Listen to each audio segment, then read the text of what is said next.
In order for you to walk in the supernatural power of God, you need to get a word from God, head in that direction, and then know that God is responsible for bringing it to pass. It's not your own effort, it's just your response to His ability, not your responsibility.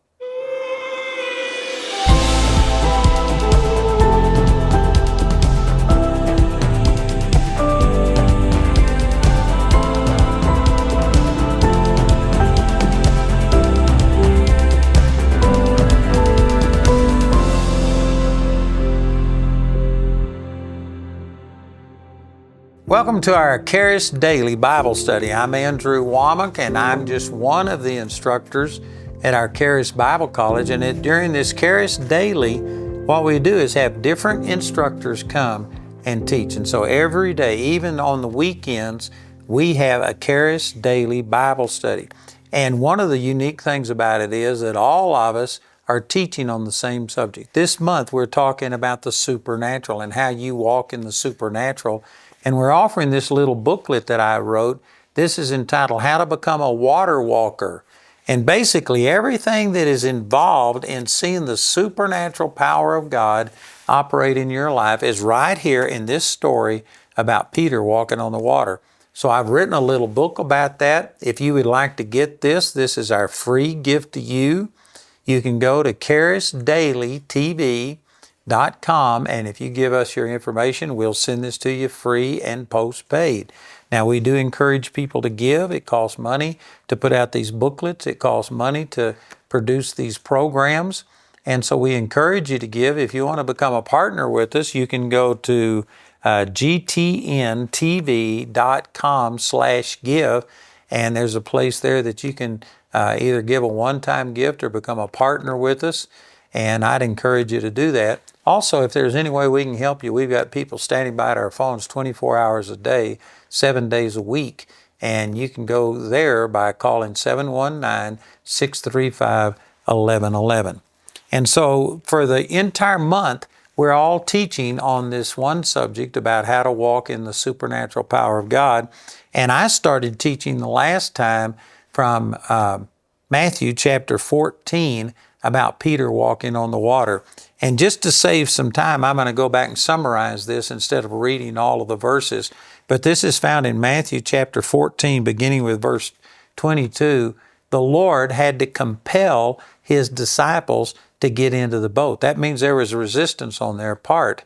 And He compelled them to get into the boat, and He said, go to the other side. He didn't say go halfway and drown.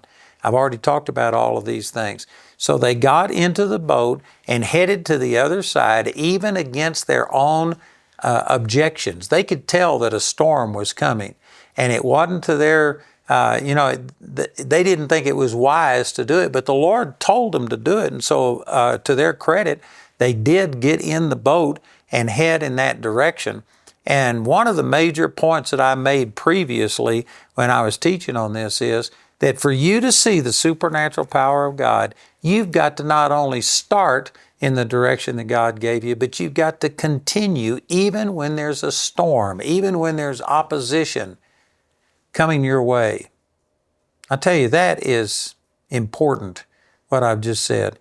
And I don't have any way of knowing the statistic, but I would suspect that probably 50% or more of the people who are seeking God to the point that God shows them something that He wants to do, I would say that probably 50% or more of the people, when the going gets tough, they just bail.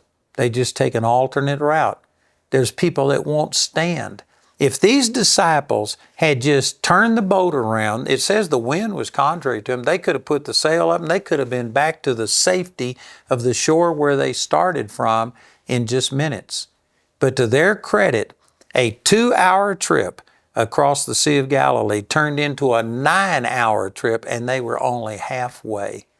There was tremendous opposition, and yet they didn't turn the boat around. Did you know if they hadn't have stayed there, even though it looked like it was not wise, even though it looked like they might drown, if they hadn't have stayed in the middle of that Sea of Galilee and still headed in the direction that God told them, they wouldn't have seen the miraculous power of God. They wouldn't have seen Jesus walking on the water. They wouldn't have seen the storm still. They wouldn't have seen Peter walk on the water. They wouldn't have seen the boat and all of the disciples, according to John chapter 6, translated to the other side.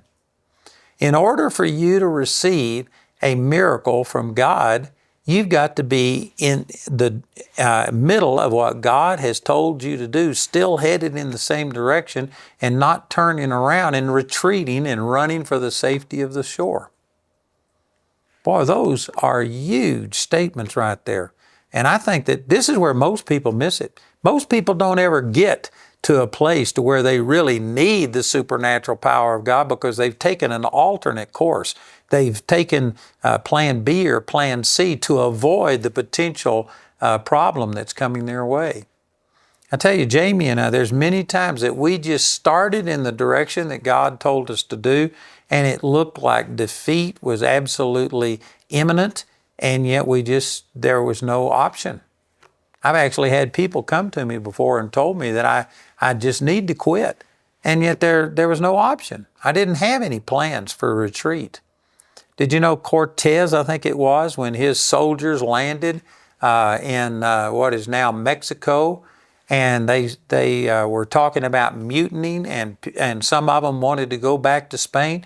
Did you know he burnt the ships behind him so that there was no retreat? They were committed. They had to stay there. The same thing happened in the Civil War. I forget now which one it was. It's either Grant or McClellan or something. But anyway, some of the Union troops, they literally burnt bridges behind them so that there was no retreat. If they lost in the battle, they were all going to be killed. But they just took away the opportunity for a retreat. You know, one of the things that I've heard this statement all of my life about you just need to drive a stake in the ground and stay there.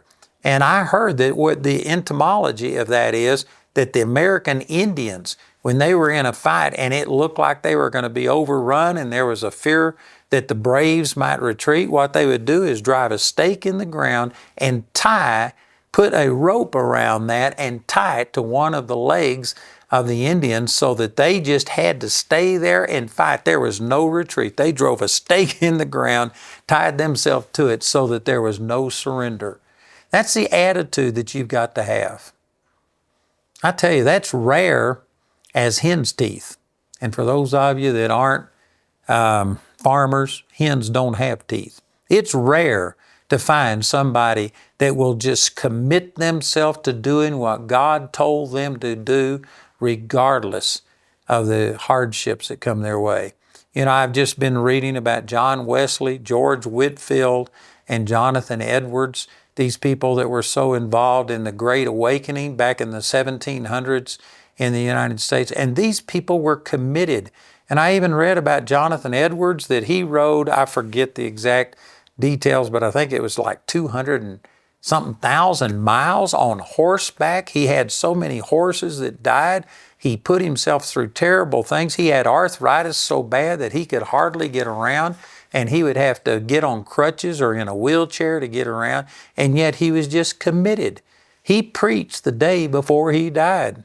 And Whitefield, they literally preached themselves to death. They just traveled and did things. Now, I'm not saying that everybody has to do that, but that's what they felt God told them to do, and they were willing to do it regardless of the hardship, regardless of how they felt or stuff like that. There's not very many people that will do that. For you to receive a miracle, if they had just bailed and turned around, they wouldn't have seen this happen. So you have to start in that direction. And let me point out one other thing, that the Lord is the one who told them to do this. They expressed some resistance towards it because he said he had to compel them or constrain them to get into the boat. So there was some resistance on their part. And yet, when he told them to do it, that made him responsible for whatever happened. Now, if you're doing your own thing, God's not responsible for the results that come when you're doing your own thing. But when they are doing what God told them to do, that makes God responsible for them and what happens. And so they could have looked at it this way. They could have said, we expressed our our hesitancy to get out on the ocean, and yet the Lord told us to do it. And so we are here at His command. He is responsible for this. And did you know Jesus wasn't staying in a Holiday Inn someplace?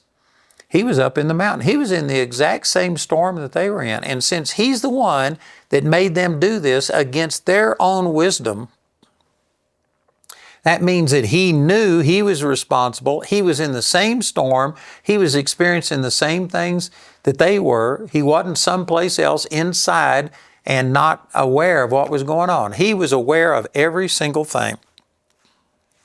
And if they would have been thinking correctly, if you go over to the book of Mark and read this in Mark's account, Mark chapter 6, when He came walking on the water, He actually rebuked them in Mark chapter 6, verse 52. And He says, it's because of the hardness of your heart that you were shocked to see me. In other words, the Lord's the one that sent them out. He knew the problems they were in, and the Lord is touched with the feeling of our infirmities. When you come into a storm and everything looks bad, you need to comfort yourself by just assuring your heart that, look, God knows what's going on. He is taking count of every single thing. You know, there's actually a scripture in the Bible, in the book of Psalms, that says all of your tears are put into His bottle. If they had been thinking properly, they could have said, Jesus, this is your fault. You're the one that sent us out here. You're in the same storm. They could have been expecting Jesus instead of surprised to see Him.